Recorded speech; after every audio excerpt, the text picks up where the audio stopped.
Hey, it's Mandy. You think you know what betrayal feels like?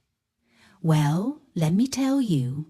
I was left out in the cold, ignored, and pushed aside by the one person I trusted most. Ray told me he needed space with his ex, but I stayed quiet. What I did next? I froze his cards, his lifeline, his control, everything he thought he had on me. Gone. But it's not just the money, it's the years of lies, the emotional toll, and the soul-crushing silence. Want to know what happens when a woman finally takes back everything? Stay tuned.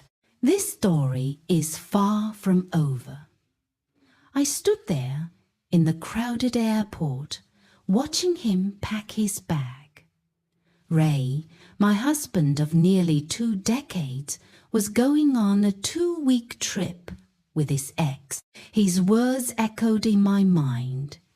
I need space, just with her. It's a trip for both of us. I said nothing. What could I say? After all these years of sacrificing everything for him, it seemed like he no longer cared enough to even notice the hurt in my eyes. It wasn't that I hadn't seen this coming. Our marriage had been like an old, tattered book pages worn out from years of neglect.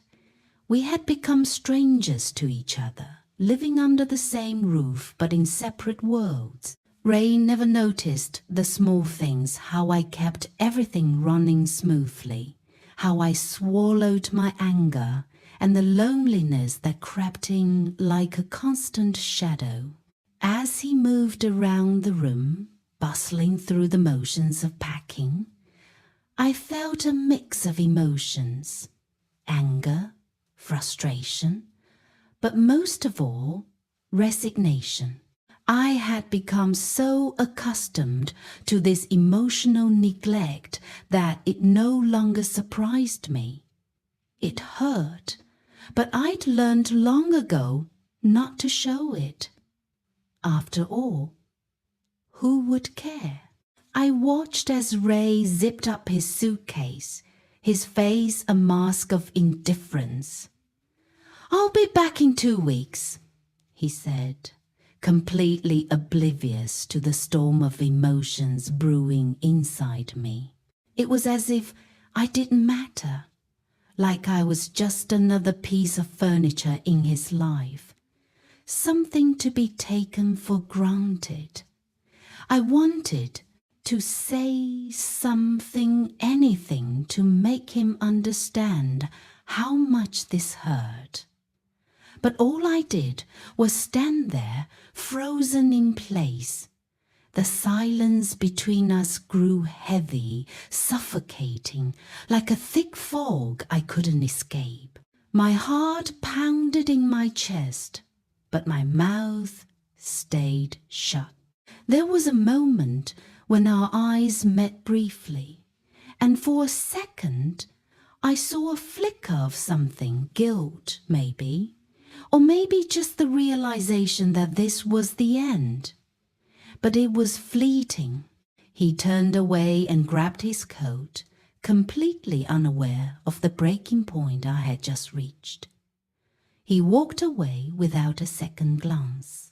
And as I watched him disappear through the terminal doors, something inside me snapped. I had always been the one to stay silent, the one to bear the weight of his neglect, but now I was done. I wasn't going to let him walk away without a fight. I said nothing, but as I watched him go, something inside me broke, and it was time to let go. I stood there for what felt like an eternity, the noise of the airport blurring into the background as I processed everything. I couldn't shake the feeling of betrayal that washed over me. How had it come to this? Years of giving, of being the one who held the family together, and yet here I was treated like an afterthought.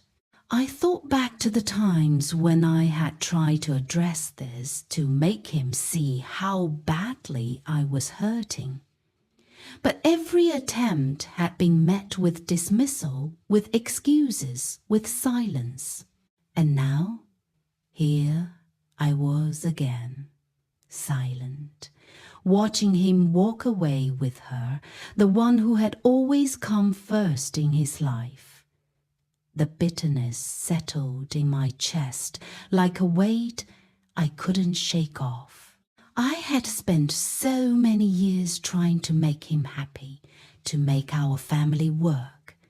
But in the end, it felt like all my efforts had been in vain. I clenched my purse tightly, the leather straps biting into my skin. It was the only thing I could hold on to. As I stood there, the realization hit me like a slap in the face. I had been invisible for too long. My self-worth had been wrapped up in taking care of him, in keeping everything together. But I was done. This time, I wasn't going to let him walk all over me anymore. I had been silenced for so long, but now it was time to speak up. It was time to take back control of my own life. I stood by the window for a long time, watching as Ray's figure grew smaller and smaller, swallowed up by the crowd. I could feel the anger and the sadness welling up inside me, but I also felt something else, something I hadn't felt in a long time: determination. For the first time in years, I was thinking about myself. For the first time in years, I was going to stand up for myself. I had allowed him to take me for granted for too long, but now I was done. I was done with being ignored, done with being second place in my own marriage. As I stood there, staring out the window, I realized that I didn't need him, not anymore. I had spent so much time trying to fix things, trying to make him see me, but now I was done. He had made his choice, and now it was time for me to make mine. I turned away from the window, my eyes set on the future. I didn't know what that future looked like, but for the first time, I felt like I was finally free. Free from the chains of his neglect, free from the weight of pretending everything was okay when it wasn't. I had let him walk away, but I wasn't walking away from myself anymore. I sat in the quiet of my living room, my mind still reeling from the events at the airport earlier that day. The silence that had followed Ray's departure hung in the air like an unwelcome guest. It was oppressive, but there was something else too, a strange sense of liberation. The weight of the years I had spent silently suffering, of holding everything together for the sake of the family, was finally starting to crack. It wasn't that I had never felt this before, but this time it was different. This time it wasn't just anger or frustration, it was clarity. I had let him walk away without a word, without a fight. For years I had been the one to shoulder the emotional weight, the one who quietly accepted the scraps of his attention. But today, watching him walk away with her, something in me snapped. I was no longer willing to be the woman who accepted this silence. I wasn't willing to be the invisible woman in my own marriage anymore. As I sat there, I couldn't help but replay the moments in my head. The years of giving everything and getting nothing in return. The times I had tried to express my hurt, only to be met with indifference. I had been overlooked and dismissed for so long that I had convinced myself it was normal. But now, in the stillness of the house, it felt like a lie. I could feel the anger rising in me, but it wasn't the kind of anger that would boil over in a loud confrontation. It was deeper, quieter, and more determined. I was done. Done pretending everything was fine. Done tolerating disrespect. I walked over to the kitchen counter, my hands trembling slightly as I picked up my phone. I wasn't sure what I was about to do, but for the first time in a long while, I felt empowered. I opened the banking app on my phone and began scrolling through the accounts. Ray's accounts. My hands hovered over the options, my heart pounding in my chest. I was doing this. Why had I kept silent for so long? He had taken so much from me, from us.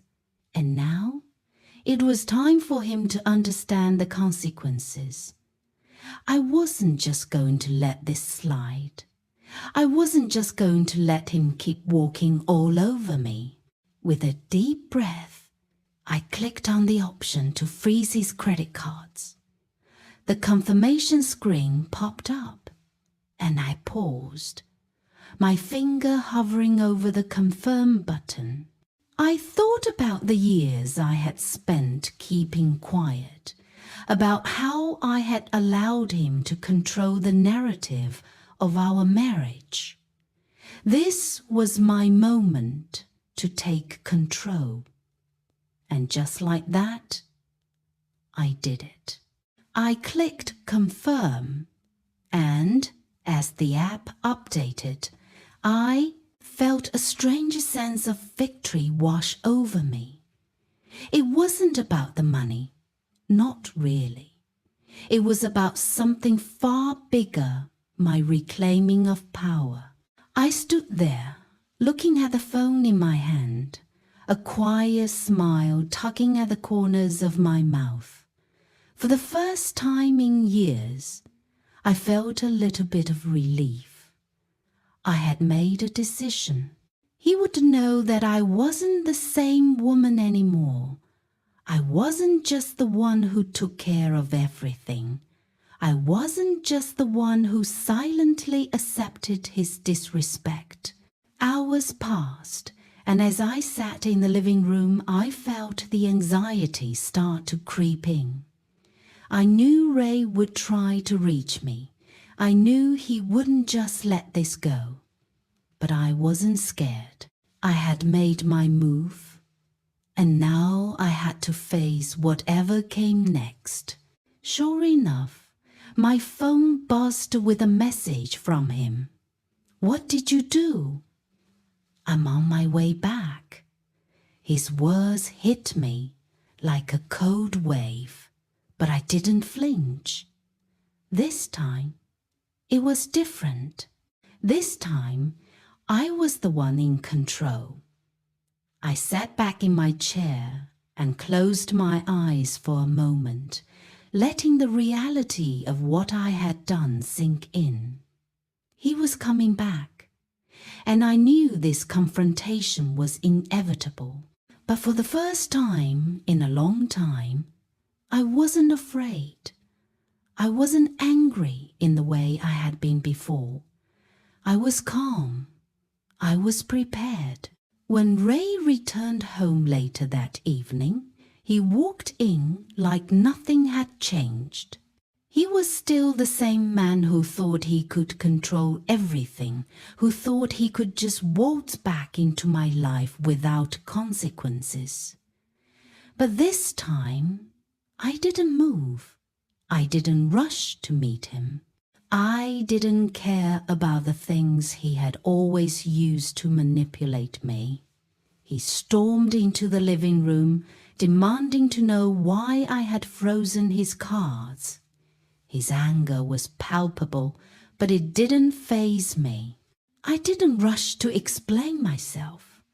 I didn't feel the need to justify my actions. Instead, I stood there, silent but unyielding. I could see the confusion in his eyes, the frustration building, but I wasn't going to make this easy for him. I wasn't going to let him twist this into something it wasn't. I'm done being your second choice, I thought to myself. He could yell, he could demand answers, but I was no longer the woman who would sit in silence and take it. I had crossed a line, and I wasn't going back. Ray's voice grew louder, but I didn't react. I didn't raise my voice, didn't beg him to understand. My silence was my statement. It was louder than anything I could say.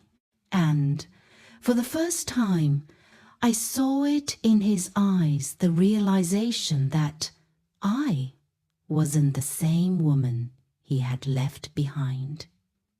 You no longer have the right to control me, I finally said, my voice calm but firm. I don't think he fully understood what that meant, but I did, and that was enough. The air in the living room was thick with tension as Ray walked through the front door. I heard his footsteps before I saw him, heavy, deliberate. He was still angry, still carrying the weight of his frustration. But this time, I wasn't going to be the one to back down. Ray's eyes scanned the room until they landed on me. He didn't say a word at first. He just stood there like he was waiting for me to make the first move. But I wasn't going to give him the satisfaction. I stayed silent, sitting on the couch, my hands folded neatly in my lap. The silence between us was thick, almost suffocating. I need to know why you froze my cards, Ray finally spat out, his voice sharp, laced with frustration.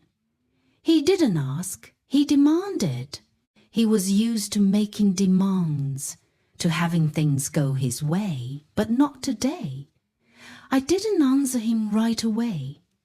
Part of me wanted to. Part of me wanted to scream, to let him know how long I'd been carrying this hurt, this betrayal. But I kept my mouth shut. I let the silence speak for me. It was more powerful than any words I could say. Ray shifted his weight from one foot to the other, pacing in front of me, but I didn't move. He stopped and glared at me.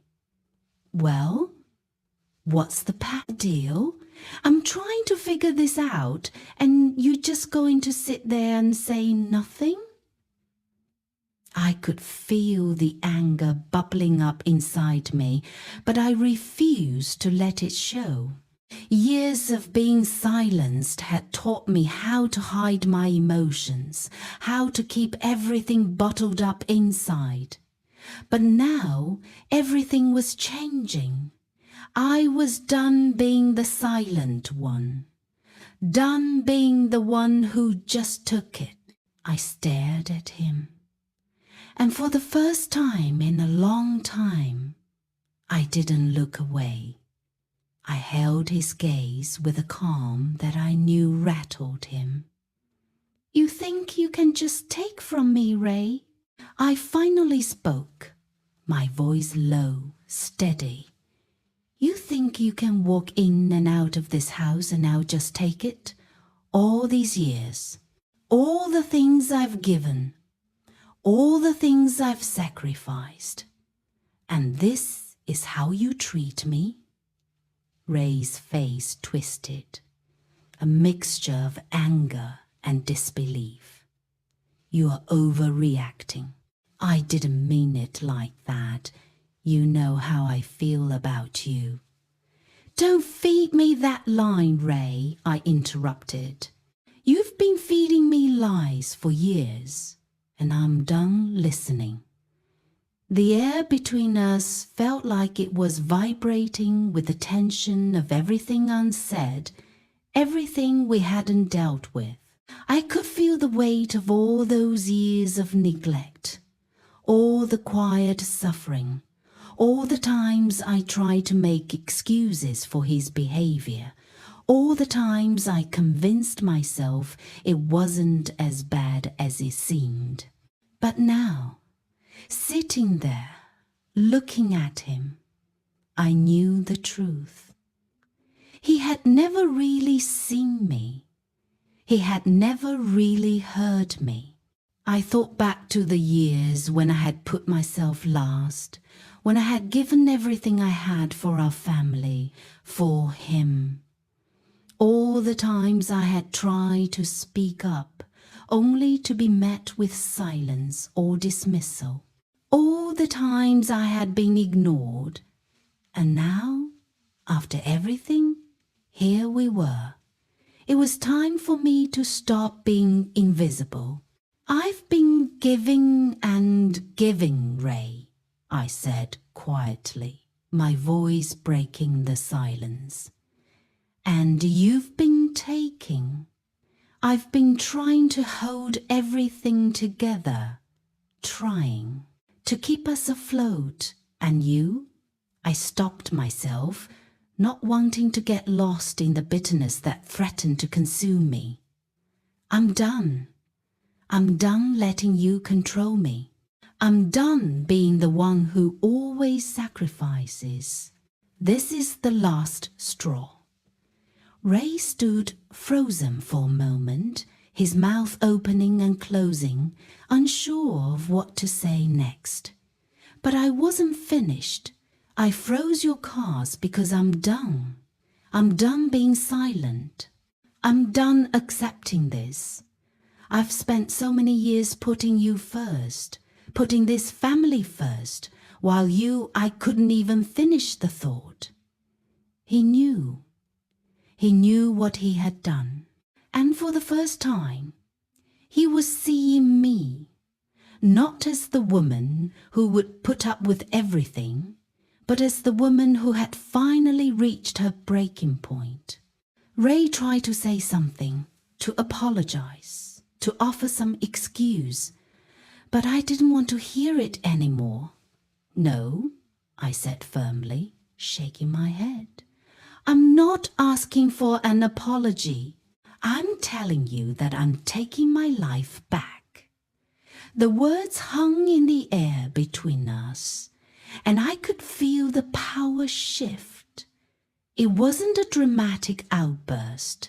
It wasn't an angry scream.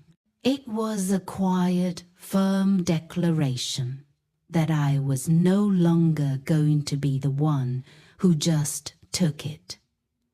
Ray's face shifted from disbelief to anger. You can't just do this. You can't freeze my cards and expect everything to go back to normal. And for a moment, I almost wanted to tell him that I wasn't doing it to get even, that it wasn't about revenge. But I didn't. I didn't owe him an explanation. I held my ground, letting the silence speak for me. You know what? I said finally, standing up from the couch. I've let you control this marriage, this family for too long. And now I'm taking control. I'm not going to stand here and let you walk all over me anymore. Not anymore. The look on Ray's face was one of shock. He had never seen me like this before. He was used to me being passive, used to me being the one who kept everything together. But now I was the one standing tall. I wasn't going to beg for his validation.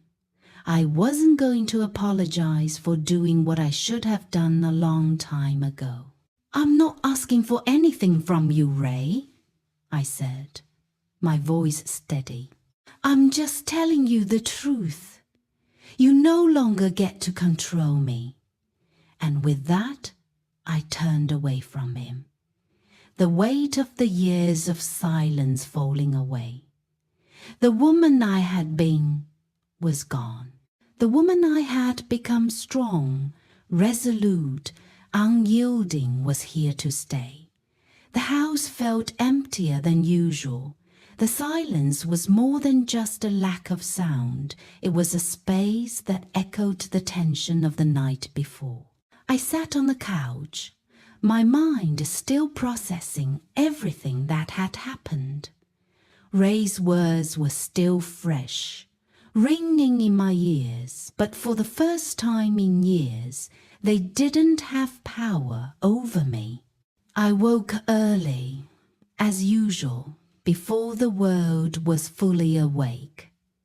I always liked the quiet mornings, but today there was something different. There was a strange peace, even if it was fragile. The weight of the decision I'd made last night settled over me, a reminder that nothing would ever be the same. The sun hadn't fully risen yet, but I couldn't sleep any longer.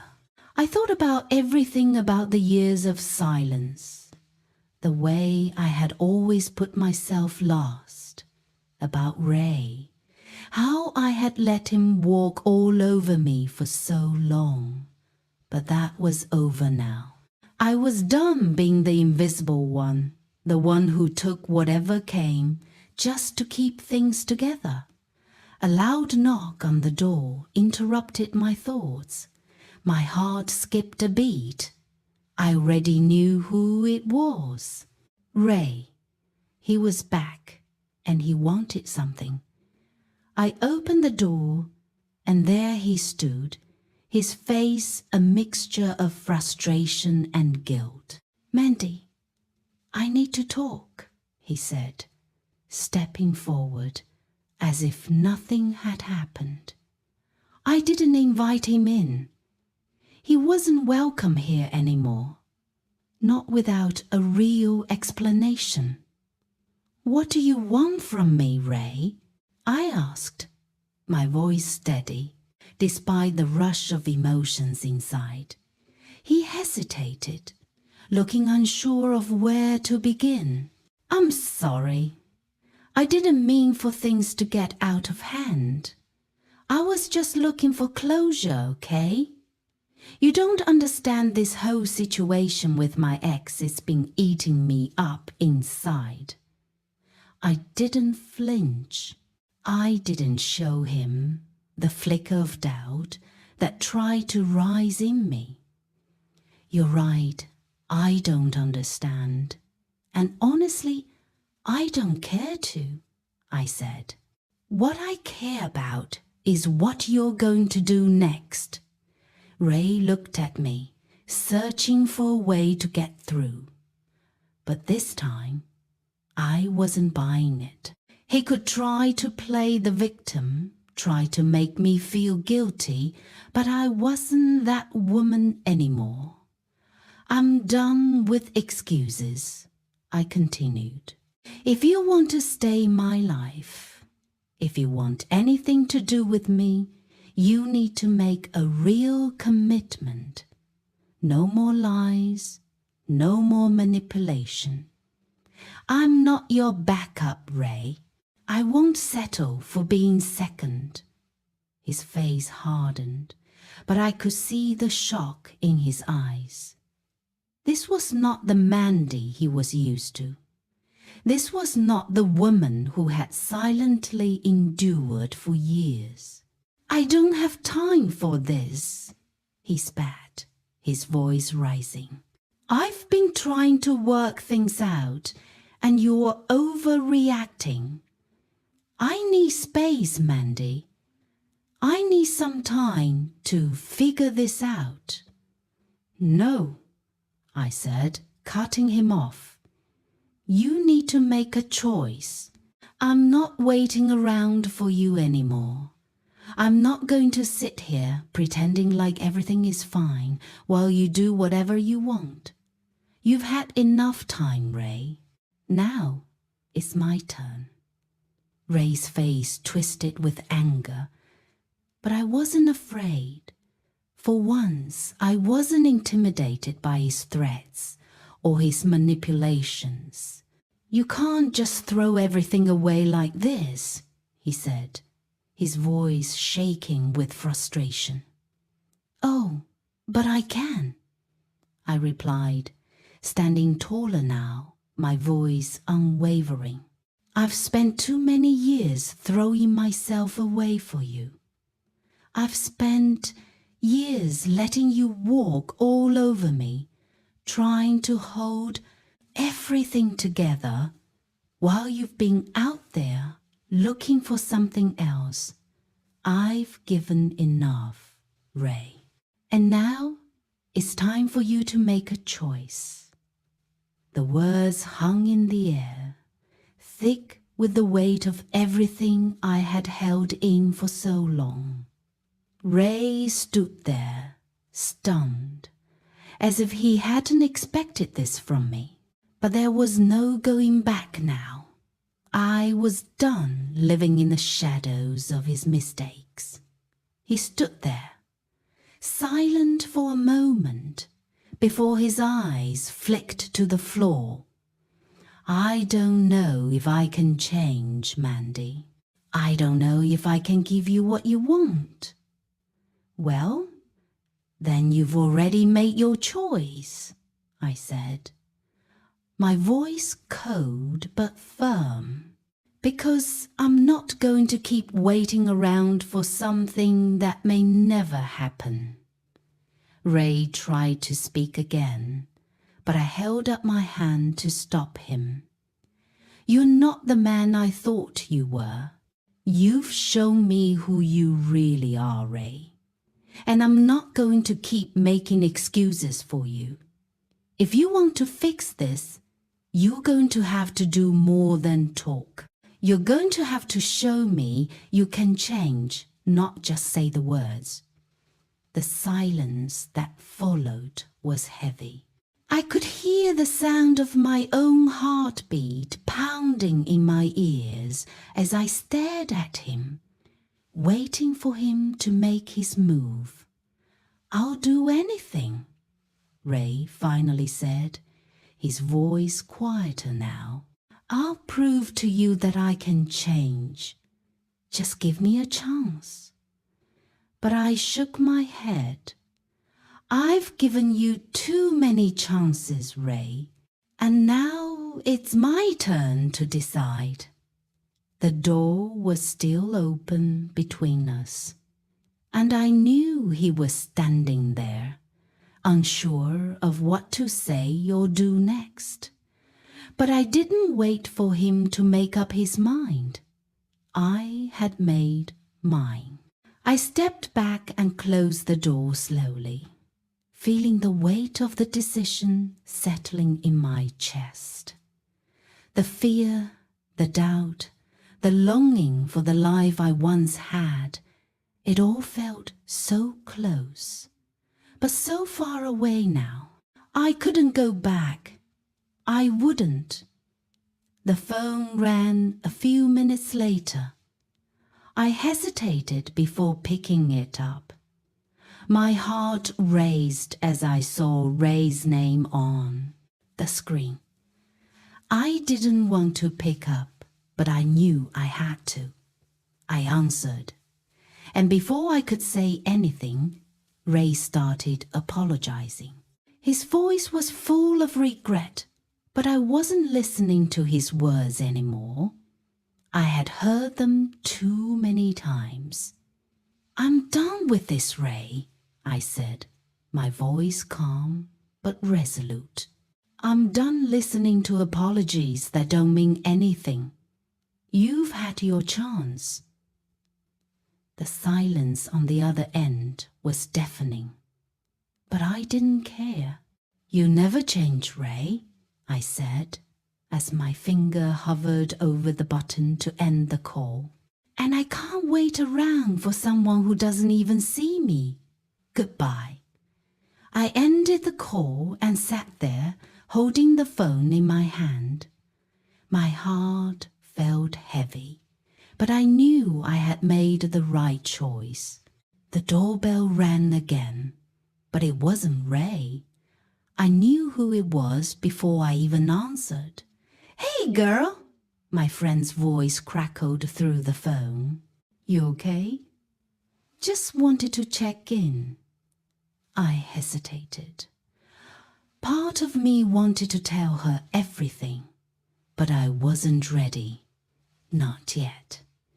I looked out the window, thinking about everything I had just done. I had made a decision, but now I wasn't sure where it would take me. The phone rang again. I took a deep breath and glanced at the screen. It was Ray. Again. The morning light crept through the blinds, casting long shadows across the room. I woke up with the remnants of last night still clinging to me, the sting of Ray's call still fresh. But today felt different. It wasn't just the usual weight of the day ahead. No. Today, I felt something that had been missing for years, a flicker of power that I hadn't known I had.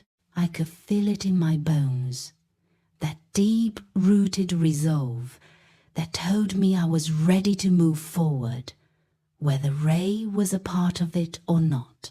I sat on the edge of the bed, my hands on my knees, staring at the floor.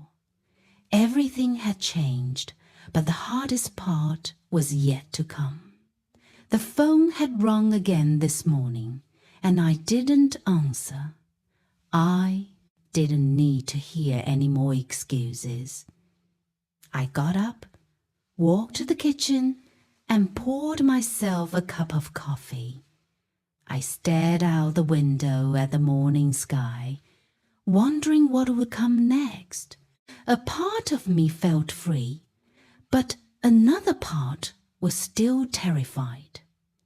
The life I had known was slipping away, and I wasn't sure what to hold on to. But there was one thing I was sure of.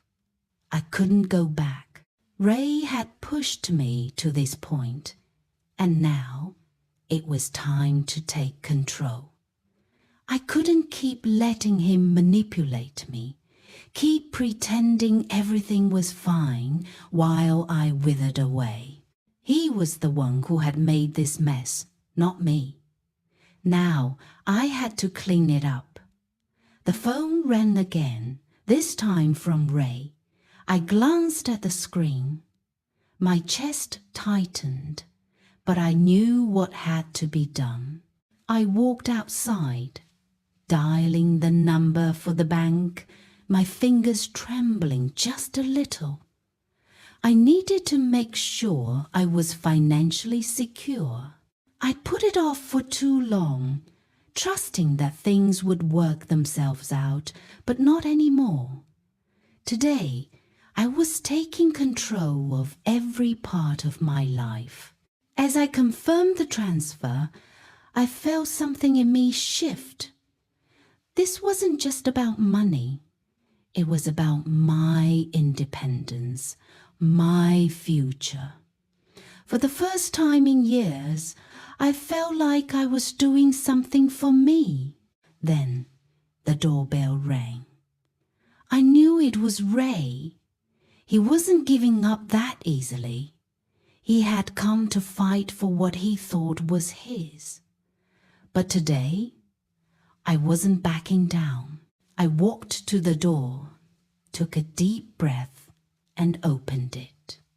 Ray stood there, his face a mix of frustration and desperation. He tried to step in, but I blocked the door. "Mandy, we need to talk," he said, his voice low. "I didn't invite him in." "We've talked enough, Ray. It's time for you to listen." He looked at me, confusion written on his face. "What's going on with you? This isn't like you." "No, it's not," I said. "And that's the point. I'm done letting you walk all over me. I'm done being your afterthought. I gave you everything I had for years. And what did I get in return? Lies, neglect, disrespect. I won't let you do this to me anymore." Ray's eyes narrowed, and for a moment I saw the man I used to love, the one who could manipulate me with a smile, with a soft word. But that man was gone. I was done with him. "You've had your chances, Ray. No more. You either make a real change or I walk away. It's that simple," I said, my voice steady but firm. Ray opened his mouth to speak, but I cut him off. "You don't get to manipulate me anymore. I'm not your fallback option. I deserve more than that." He took a step back, and I could see the shock in his eyes. It was the first time I had ever stood up to him like this. It was hard, yes, but I could feel the power building inside me, the realization that I had just set a boundary for the first time in years. "I won't let you keep doing this to me, Ray," I continued. "I've spent so many years trying to fix things, trying to make you see me. But you've never seen me, not really." I could see his anger building, but it didn't scare me. I was done being scared, done being the quiet one who took whatever was handed to her. "You don't get to control me anymore," I said, each word weighing more than the last. "If you want to fix this, it's on you to prove it. No more empty promises. No more lies." Ray took a step back, his face red with frustration. "I didn't mean to hurt you, Mandy," he said, his voice breaking. "I'm sorry. I didn't know what I was doing. But I didn't fall for it. I had heard it all before. Sorry doesn't cut it anymore, Ray. Not after everything." With that, I closed the door, not waiting for him to say another word. I leaned against the door, letting out the breath I hadn't realized I was holding. The air in the room felt different now, charged. For the first time in a long time, I felt in control of my life.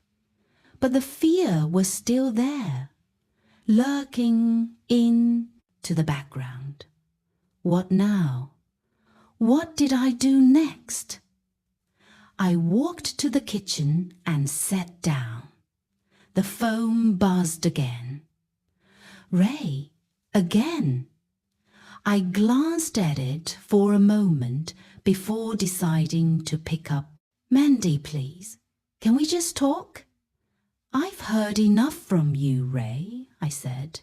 "I'm done with the talking. I need actions. Prove it. Or I'm done." I hung up the phone without a second thought. This was my life now, and I was going to live it for me. I sat there for a moment, letting the silence wash over me. The phone rang again. It wasn't Ray this time, but I didn't recognize the number. I hesitated. My heart was still racing. I wasn't ready for whatever this call might bring. But I knew I had to answer. The house felt colder today, not because of the temperature, but because of what had transpired over the last few days. I woke up, the morning light creeping in through the curtains, and for a moment everything felt strangely still. It was as if the world outside had stopped, waiting for me to make my next move. Ray's last visit, his desperate plea for forgiveness, still echoed in my mind.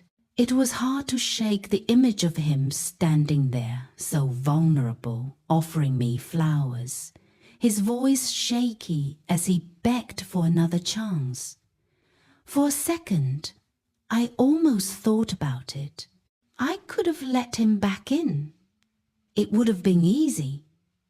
He would have promised to change, and I, being the woman I was, might have believed him. But then I thought about everything I had endured, everything I had put up with for far too long. No more. I reached for my phone and saw that Ray had left another message. I stared at the screen, my thumb hovering over the delete button. It would have been easy to listen, to hear him out, to go back to what we had. But I couldn't. The person I was before couldn't do this anymore. I had made my choice. I had made my stand. And now I was going to live with the consequences, whatever they were. As I sat down at the kitchen table, the weight of it all hit me. It was quiet, eerily quiet. My heart ached for the life I had lost, for the love I had once given so freely. But somewhere deep inside, I knew I had done the right thing. This was my life, my decision. No one else was going to dictate it. The phone rang again, but I didn't bother looking. It wasn't Ray this time. It was my son, asking if I was okay. His voice had a certain edge to it, the worry clear in his tone. I let it go to voicemail, not wanting to explain myself. I wasn't ready for that conversation, not yet. The decision to cut Ray off completely, to block him from my life, had been liberating but lonely. I didn't expect it to feel so heavy, though. The silence after the storm was deafening. I started to second-guess myself, wondering if I was making a mistake. But no, I wasn't. My daughter called shortly after, her voice soft and hesitant. She was worried, asking if I needed help, if I needed someone to talk to. "Mom, you've been through a lot. Are you sure you're okay?" I appreciated her concern, but the question stung. Did anyone understand? How could they, when they hadn't lived the life I had? I wasn't sure they could grasp the weight of what I was carrying.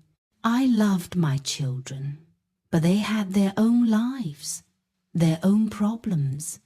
This wasn't something they could fix for me. I told her I was fine, that I had everything under control. It wasn't a lie, but it wasn't entirely true either. I didn't know how I was supposed to feel. I didn't know what came next, but I knew one thing. I wasn't going to let anyone push me back into a corner. The tension in the air seemed to grow thicker after that conversation. My family, well-meaning as they were, didn't understand. They didn't know how to handle this new version of me, the version who no longer just accepted things. They were worried, but I could see it in their eyes, concern, yes, but also confusion. This was new territory for all of us. Later that evening, the phone buzzed again. It was Ray. I didn't answer. Instead, I sat there for a while, letting the silence stretch out. I could feel the weight of everything I had done, the good and the bad. The weight of standing firm, the weight of standing up for myself when I had spent so many years putting everyone else first. I couldn't deny the truth any longer. I had let Ray get away with too much for too long. His calls, his empty apologies, they didn't matter anymore.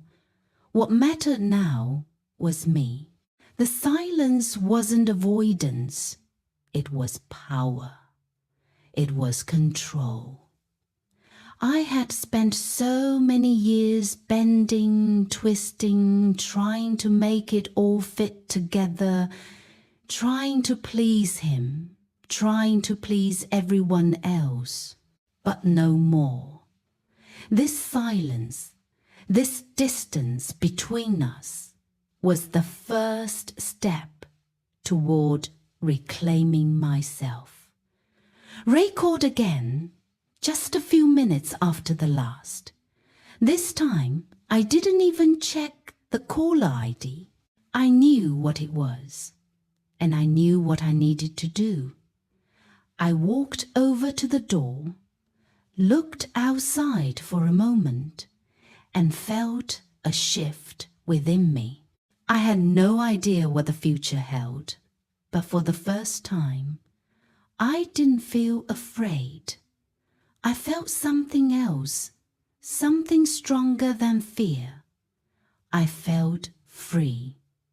The doorbell rang. I knew it was him.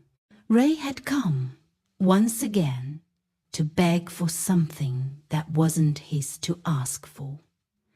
I stood there for a moment, trying to steady my breath, my mind racing.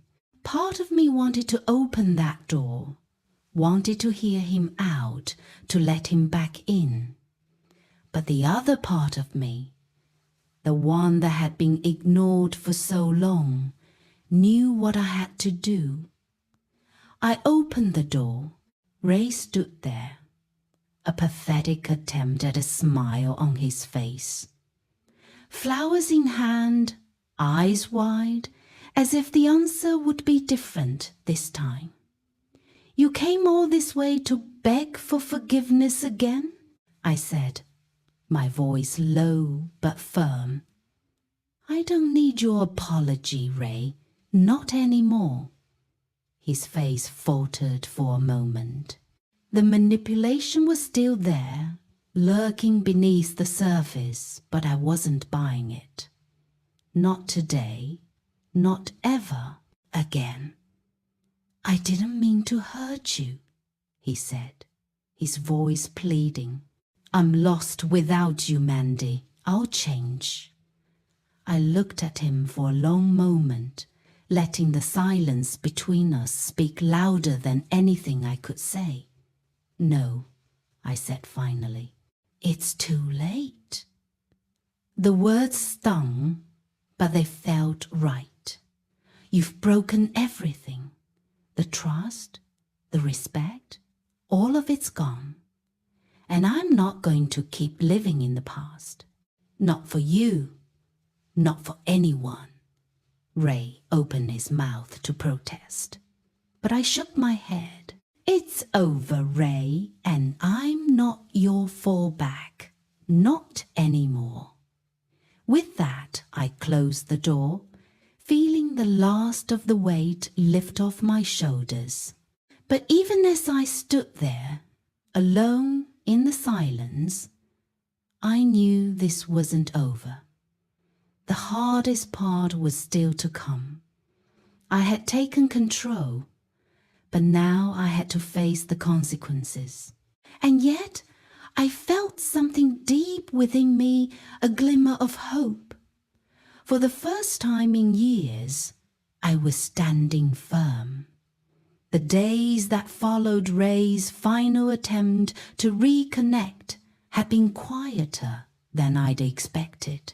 The house felt both too big and too small at the same time, as if it was a space I was still learning how to inhabit without the constant noise of my past.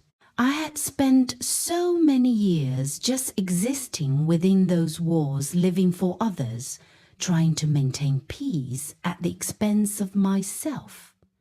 But now, I was beginning to understand the weight of what I had done.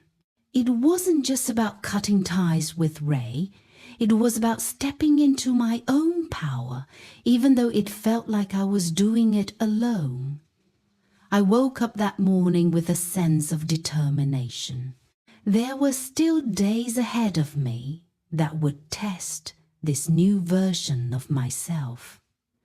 But today, there was a quiet strength within me, one that had been buried under years of neglect and emotional survival.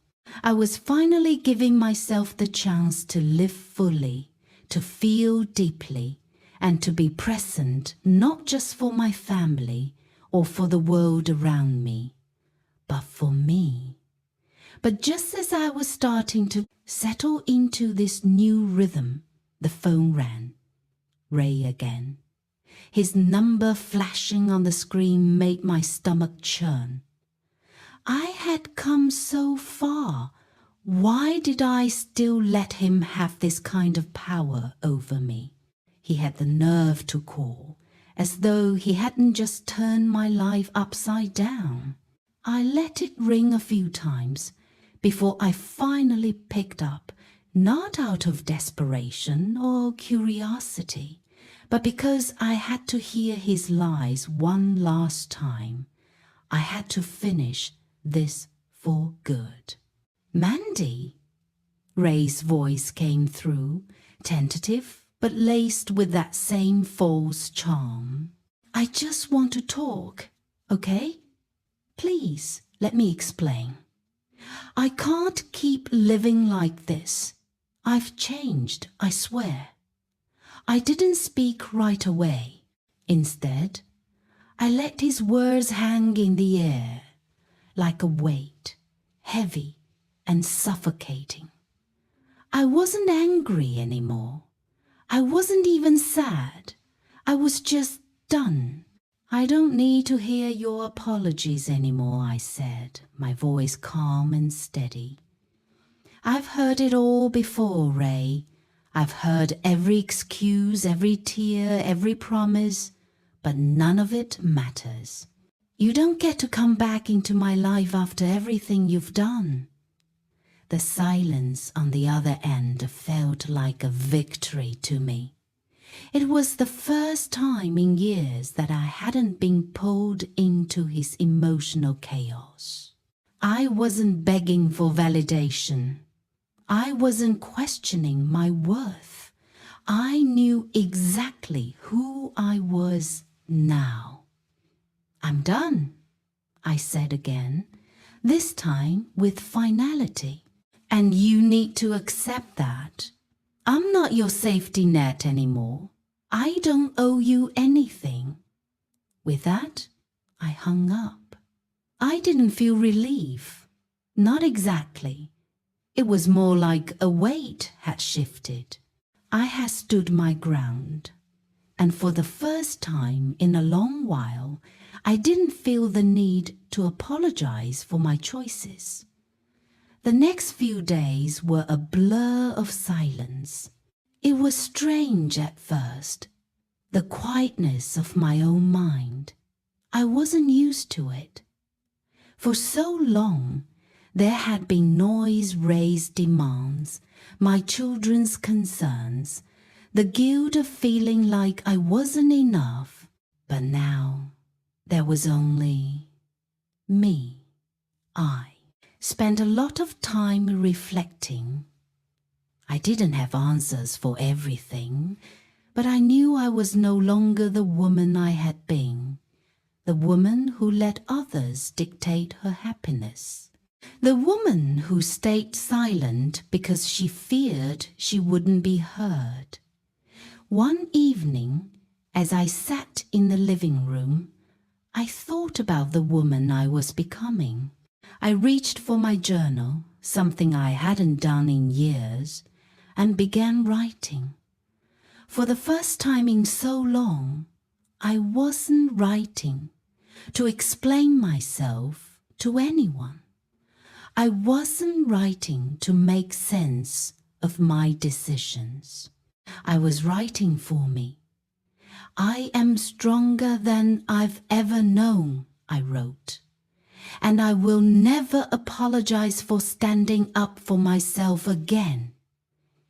As I continued to write, I could feel the shift inside me. I was reclaiming my voice. The woman I had been was still there, buried deep beneath all the hurt and disappointment. But now, I was making room for the woman I wanted to become. The phone rang again a few hours later, but this time, I wasn't surprised. It was my daughter. "Mom, I've been thinking," she started, her voice hesitant. "I don't fully understand everything you've done, but I want you to know that I support you. I'm proud of you for finding the strength to do what's right for you." There was a pause, and I could almost hear the worry in her words. "But, Mom, are you sure you're okay? This whole thing with Ray, I just don't want you to feel like you're doing this alone." I took a deep breath, closing my eyes for a moment. I had always carried the weight of the world on my shoulders, always tried to protect my children from the fallout of my choices.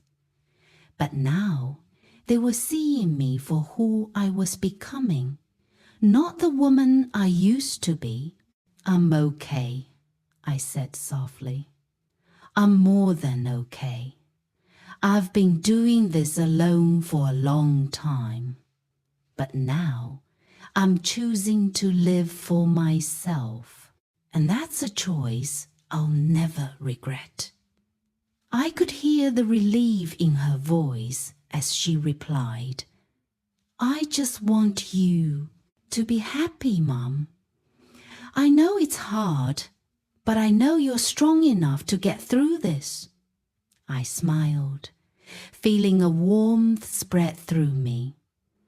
For the first time, I felt like I wasn't alone, not just in this moment, but in the journey I was embarking on.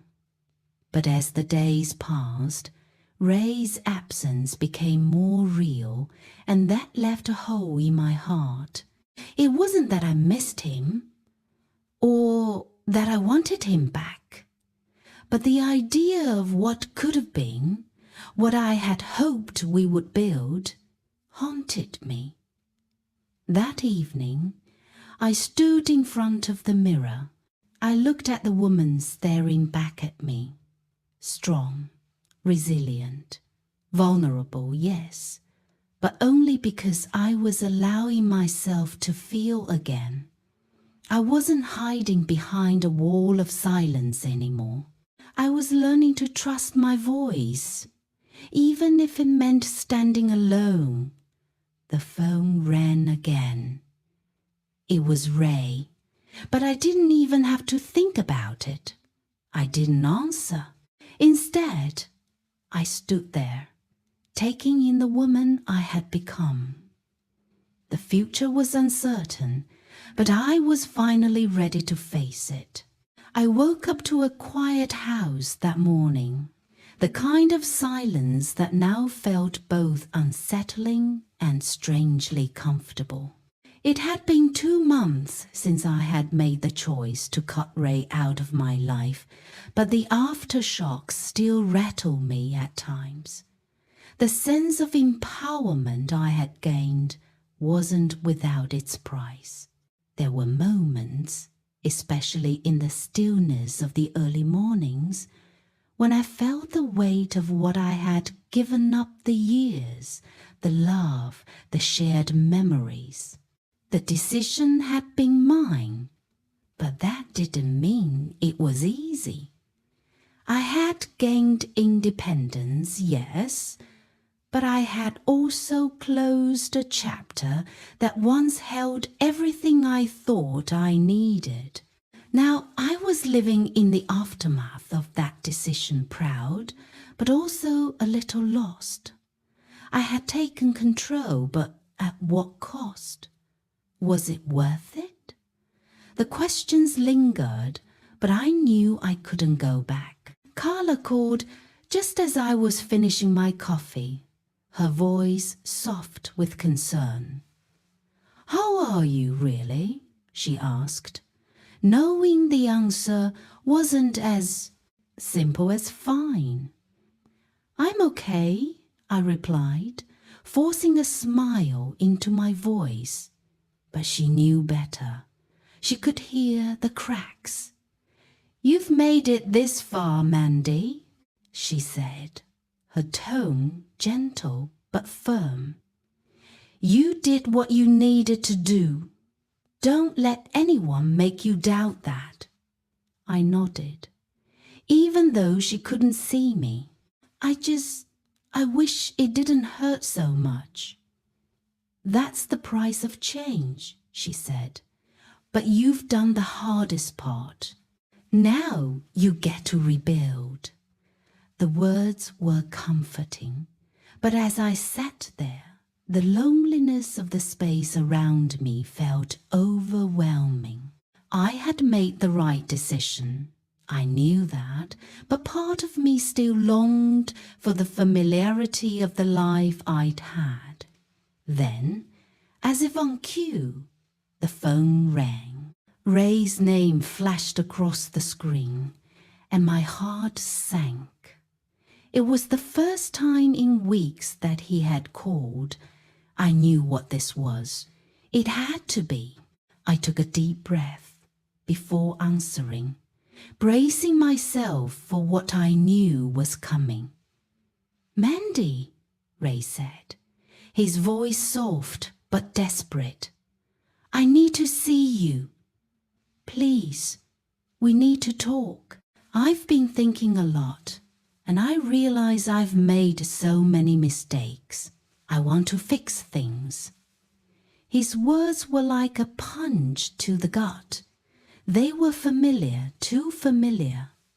I had heard them all before, and for a moment I felt the old pull, the weight of history, the soft promise of reconciliation. But then I stopped myself. I had been here too many times, listening to the same script, falling for the same promises. Not this time. "I'm done, Ray," I said, my voice steady. "We've already had this conversation. I've already told you everything you need to know. I'm not coming back." I could feel the tension on the other end of the line, his breath catching as he struggled to find the words. "Mandy, please, don't do this. I need you." I felt nothing but calm as I replied. "I'm not the person you think I am anymore. I'm not your fallback. I'm not your second choice." The words stung, but I said them without hesitation. For the first time, I wasn't begging for his love or validation. For the first time, I didn't care if he was sorry. Goodbye, Ray, I added, ending the call with a finality I had never been able to express before. It was over. I sat there for a moment, letting the silence settle around me again. This time, though, it didn't feel suffocating. It felt like freedom. I had said what I needed to say. I had stood up for myself for the first time in years without looking back. Later, as the afternoon sun streamed through the windows, I found myself reflecting on everything that had led me to this point. The sacrifices, the compromises, the quiet acceptance of a life that wasn't mine to control. I had spent so many years letting my identity be defined by someone else's needs, someone else's expectations. And now I was free to define who I was, who I wanted to be, without apology. Carla called again, checking in, as always. "How do you feel?" she asked. "I feel powerful," I replied. "Stronger than I've ever felt. But I still feel a little sad, a little alone." "That's natural," Carla reassured me.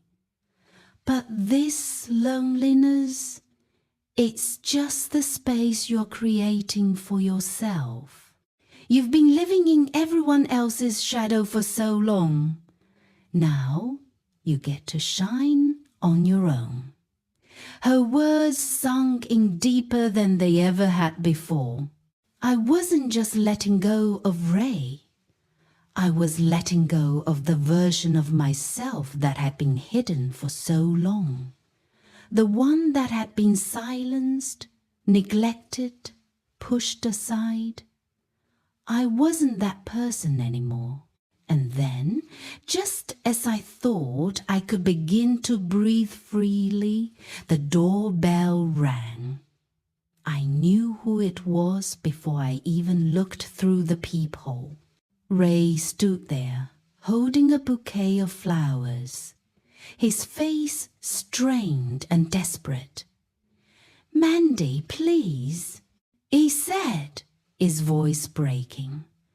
"I can't do this without you. Please, give me one more chance." I opened the door, but didn't step out. I didn't need to.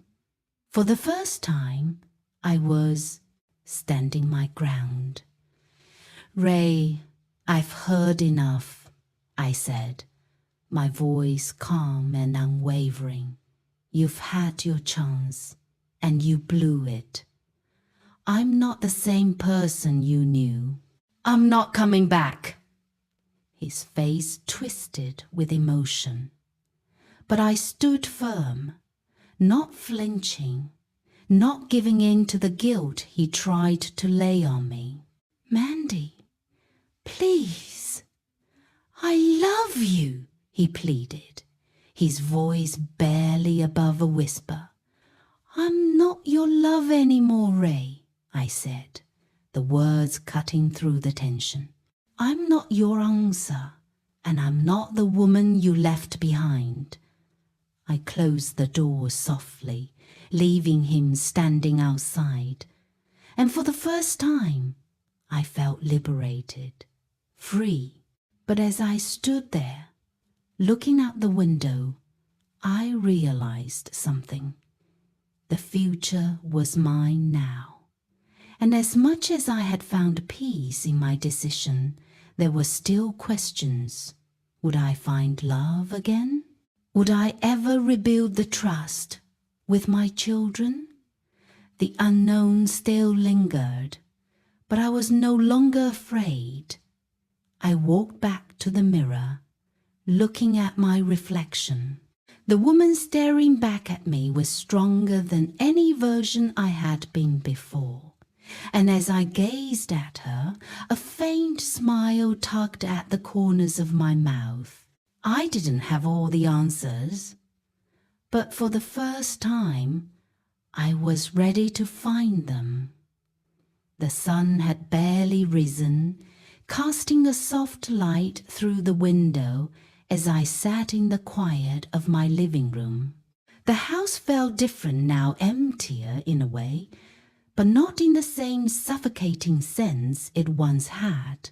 This was my life now, shaped by the decisions I had made, and though the silence was thick, it was not as lonely as it used to be.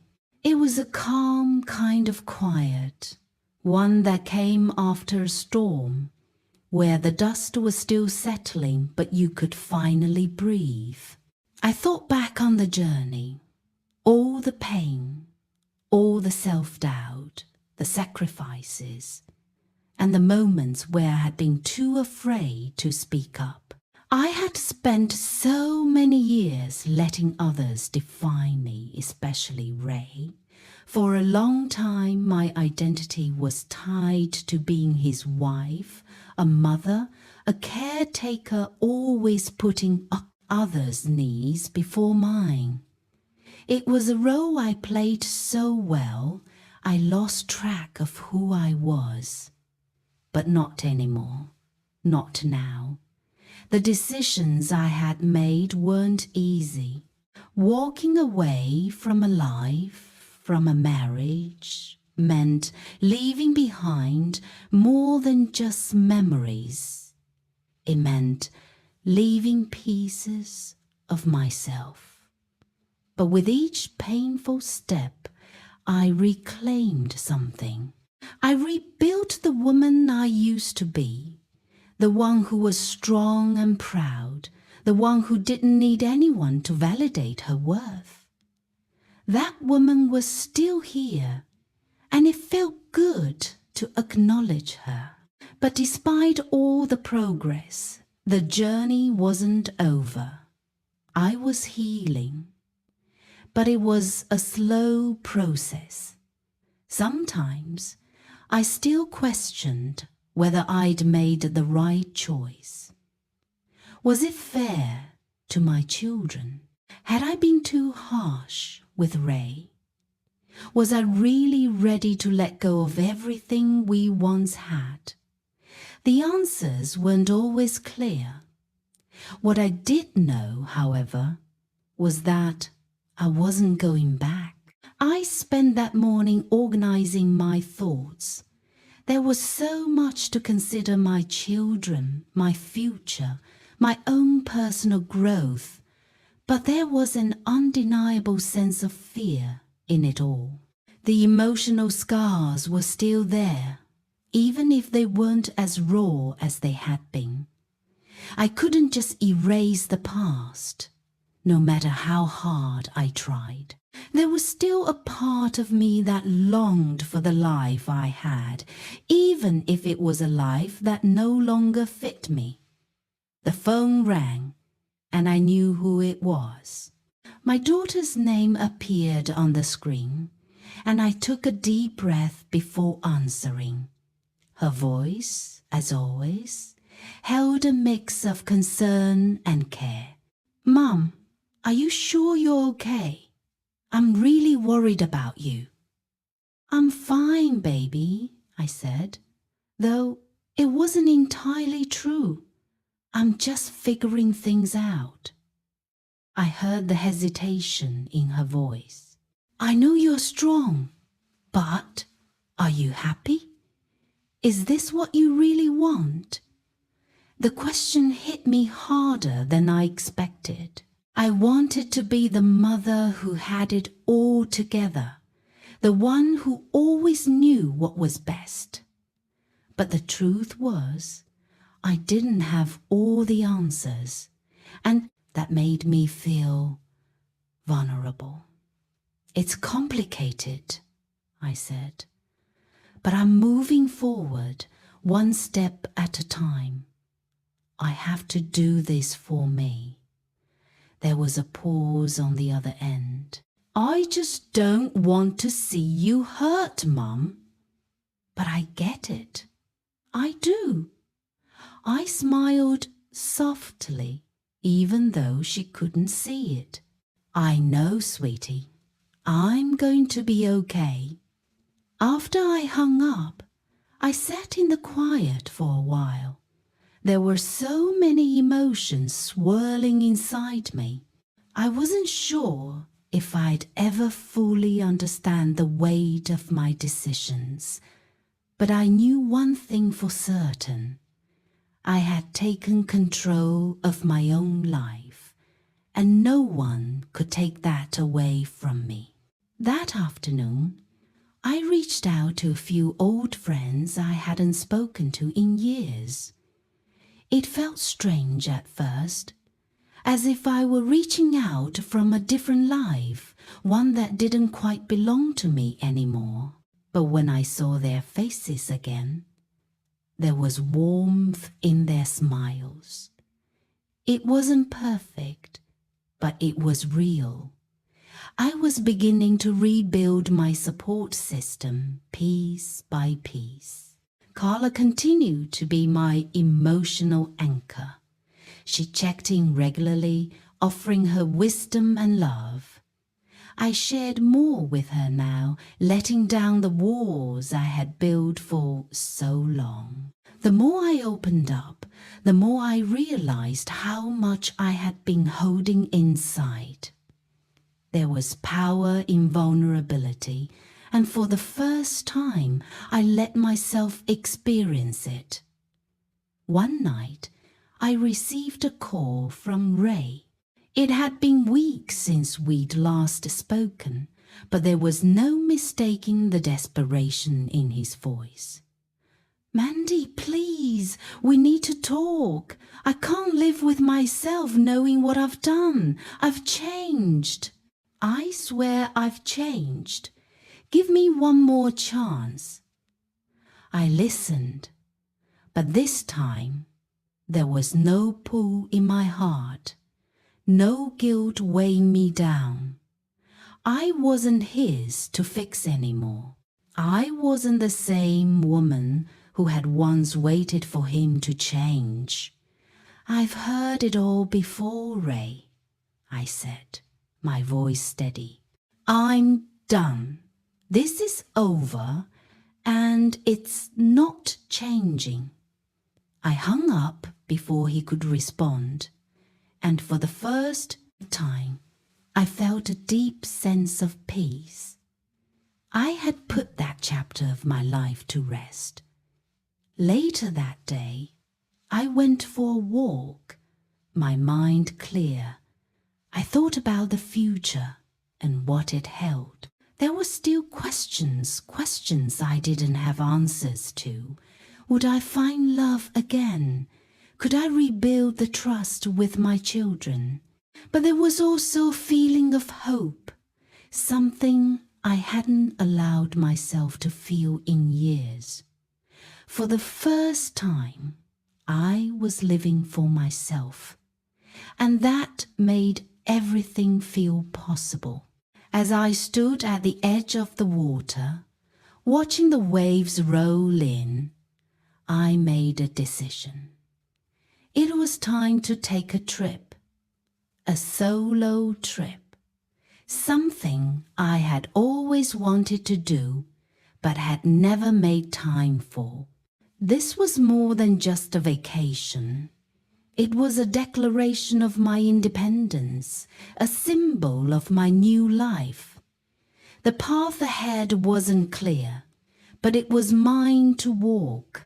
The future was full of possibilities, and for the first time in a long time, I felt ready to face them.